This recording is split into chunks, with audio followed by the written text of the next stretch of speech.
The Trump administration is getting ready for its first Independence Day celebration in the White House. The focus will be on honoring veterans and military families. Trump is also preparing for the G20 summit. He leaves tomorrow, making a stop in Poland on his way to the critical meeting with world leaders. And the president will have come face to face with Vladimir Putin. The question this morning, will he confront the Russian leader over that country's interference in the U.S. election? ABC's David Curley is at the White House for us this morning with more on that. David, good morning to you. Good morning, Paula. We are not hearing from the president about that meeting coming later this week. He is tweeting this morning about the North Korean missile launch, but he is preparing for that big G20 summit in Europe.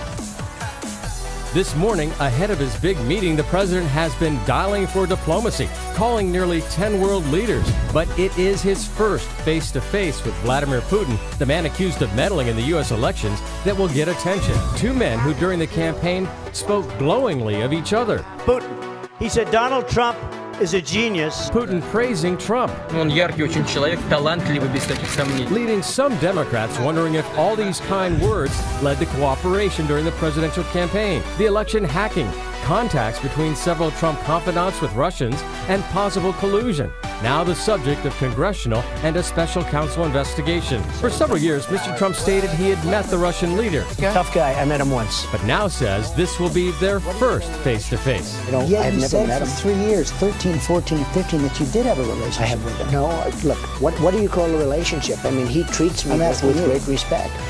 I have no relationship with Putin.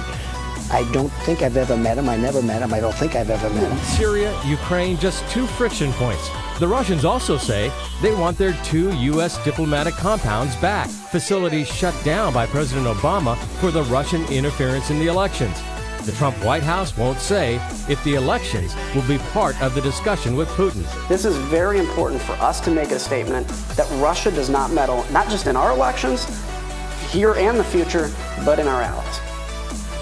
The Russians are now telling us this morning the two men will be meeting on the 7th, Friday, in Hamburg, Germany. We do not have an agenda, guys, as to exactly what they will